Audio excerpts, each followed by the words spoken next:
사사기. 기억해봅시다. 여호수아는 이스라엘 지파들을 약속의 땅으로 인도한 후 율법의 명령에 순종함으로 하나님과의 언약에 신실할 것을 요구했습니다. 그러면 열방의 하나님이 어떤 분이신지 보여줄 수 있기 때문이죠. 그러나 사사기는 여호수아 사후 완전히 실패한 이스라엘에 대한 이야기입니다. 이 책의 이름은 당시 이스라엘의 지도자의 유형에서 유래합니다. 그들에게 왕이 있기 전 사사들이 각 지파를 다스리고 있었는데 이들은 법정의 재판관이 아니라 지역의 정치, 군사적 지도자, 즉 부족장에 가까웠죠. 그리고 경고합니다만 사사기는 매우 충격적이고 폭력적인 책입니다. 이스라엘의 도덕적 타락과 나쁜 리더십, 그리고 이들이 어떻게 가나안 족속과 다를 바 없게 되었는지 알려주죠. 하지만 이 슬픈 이야기는 미래에 희망을 주려는 것이기도 한데요. 책의 구성에서 이를 엿볼 수 있습니다. 긴 서두에서는 이스라엘이 실패한 이유가 남은 가나안 족속을 다 내쫓지 않았기 때문임을 소개합니다. 그리고 긴 본문 부분에서는 점점 타락해가는 이스라엘 사사들을 기록합니다. 시간이 흐르면서 이들이 어떻게 매우 좋음에서 좋음, 나쁨, 그리고 아주 나빠지는지 보여줍니다. 결론은 매우 충격적입니다. 이스라엘 백성 전체의 타락을 보여주는데요. 그럼 각 부분을 좀 더 깊이 살펴보죠. 도입부는 약속의 땅에서 영토를 부여받은 이스라엘 지파들에 대한 기록입니다. 여호수아가 가나안의 주요 성읍들을 정복했지만 여전히 정복할 땅이 많이 남았고 가나안 사람들도 많이 살고 있었죠. 1장에는 이스라엘이 약속의 땅에서 쫓아내지 못한 가나안 족속과 성읍이 길게 나열되는데요.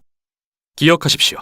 가나안 족속을 쫓아낸 것은 도덕적 타락과 우상에게 자녀를 제물로 바치던 관습을 피하기 위해서였습니다. 하나님은 이스라엘을 거룩한 백성으로 부르셨지만 그렇게 되지 않았죠. 2장은 이스라엘이 가나안 족속과 이웃해 살며 그들의 문화, 종교적 관습을 그대로 수용해버리는 실상을 기술합니다. 여기서 잠시 이야기가 멈추고 2장의 대부분에서 저자는 앞으로 일어날 모든 사건에 대한 개요를 보여줍니다. 이스라엘 역사에서 이 시기는 하얀 곡선을 그리며 더 나빠지기를 반복하죠. 이스라엘은 가나안 족속처럼 되어 하나님을 거역하고 죄를 범하고 하나님은 그들이 가나안 족속에게 정복과 압제를 당하도록 내버려 두십니다. 결국 이스라엘이 자신들의 잘못을 깨닫고 회개하면 하나님은 이스라엘을 구원할 사사를 세워 적을 물리치고 평화의 시대가 오게 해주십니다. 그러나 결국 이스라엘은 또다시 죄를 짓고 처음부터 다시 반복합니다. 이 악순환은 문학적인 구성이자 다음 부분으로 이어지는 흐름인데요. 앞으로 등장할 6명의 주요 사사들에게서 반복되는 현상이죠. 첫 3명의 사사는 온니엘, 에훗, 드보라인데 이들의 이야기는 서사적인 모험담이면서 피비린내가 진동합니다. 사사 자신 또는 그들의 조력자들이 적들을 물리치고 이스라엘 백성을 구해냅니다. 다음 세 사사들의 이야기는 더 깁니다. 이들의 성격적 결함에 초점을 맞추며 그 정도가 점점 심해지는 걸 보여주죠. 기드온은 시작이 꽤 좋았습니다. 겁쟁이였지만 마침내 하나님이 그를 통해 이스라엘을 구하실 수 있다는 것을 신뢰하게 되죠. 그래서 거대한 미디안 군대를 횃불과 항아리를 든 단 300명의 용사로 무찌릅니다. 그러나 성질이 고약했던 기드온은 전투에서 자신을 안 도왔다는 이유로 많은 동족 이스라엘 사람들을 죽입니다. 이때부터 모든 게 추락하기 시작합니다. 그는 전투에서 취한 금으로 우상을 만들었는데 그가 죽고 나자 온 이스라엘이 그 우상을 숭배하며 다시 악순환이 시작되죠. 다음은 입다라는 사사입니다. 그는 산에 사는 폭력배 같은 사람인데 이스라엘의 상황이 심각해지자 장로들이 그에게 가서 도와달라고 구걸합니다. 지도자가 된 입다는 암몬 족속과의 전투에서 효과적으로 많은 승리를 거두지만 이스라엘의 하나님을 너무나 몰라서 마치 가나안의 우상처럼 여기죠. 전투에서 승리하면 딸을 제물로 바치겠다고 서원할 정도로요. 이 비극적인 이야기는 이스라엘이 얼마나 타락했는지 보여주는데요. 이들은 더 이상 자신들의 하나님의 성품을 몰라 살인을 행하고 잘못된 예배를 드리기에 이릅니다. 마지막 사사인 삼손, 역대 최악입니다. 그는 많은 약속을 받고 태어났지만 이스라엘의 하나님과 관계없는 삶을 살았죠. 문란하고 폭력적이며 오만했습니다.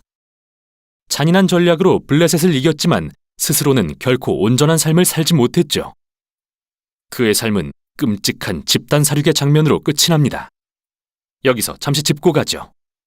여러분은 책의 이 부분에서 반복되는 주제를 발견하셨을 겁니다. 그건 중요한 순간마다 하나님의 영이 사사들에게 능력을 주셔서 구원의 역사를 이루신다는 것입니다. 하나님이 이렇게 엉망인 사람들을 사용하신다고 해서 그들의 결정 전체 또는 일부라도 승인하신다는 뜻은 아닙니다. 하나님은 무엇보다 자기 백성을 구원하고자 하시는데 함께 일해야 할 자가 타락한 지도자들 뿐이니 그들을 사용하신 것뿐이죠. 이 부분 전체는 상황이 얼마나 악화됐는지 보여주려고 구성된 것입니다. 더 이상 이스라엘과 가나안 족속을 구별하지도 못할 지경이죠. 본이 되어야 할 지도자들도 말이죠. 마지막 부분에 오면 온 이스라엘이 타락합니다. 두 개의 비극적인 사건이 나오는데요. 심장이 약한 분은 주의하십시오.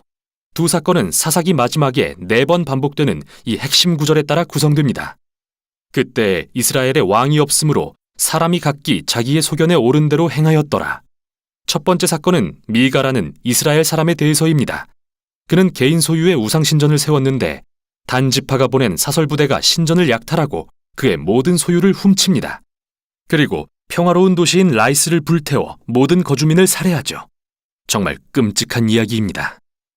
이스라엘이 하나님을 망각하자 힘이 곧 정의가 되고 마는데요. 마지막 사건은 훨씬 더 심각합니다. 성범죄와 폭력으로 점철된 이 충격적인 이야기는 이스라엘 최초의 내전으로 이어집니다. 매우 충격적인데요.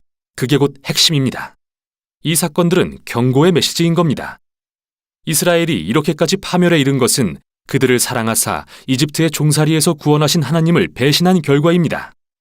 이스라엘에게는 다시 구원이 필요한데요. 이번엔 자기 자신들로부터 말이죠. 유일한 희망의 빗줄기는 끝에 반복되는 이 말씀에서 발견됩니다. 사사기를 맺는 마지막 문장인 이 말씀. 이스라엘에 왕이 없으므로. 이렇게 다음 책들의 배경이 준비됐습니다. 앞으로 룻기에는 다윗 왕 가족의 족보, 사무엘상에는 이스라엘 왕권의 기원이 기록됩니다. 그러나 사사기는 비극으로서 그 가치가 있습니다. 인간의 실태를 냉정하게 보여주고 궁극적으로 은혜의 하나님이 그의 백성을 구할 왕을 보내주실 것을 알려주기 때문입니다. 이것이 사사기입니다.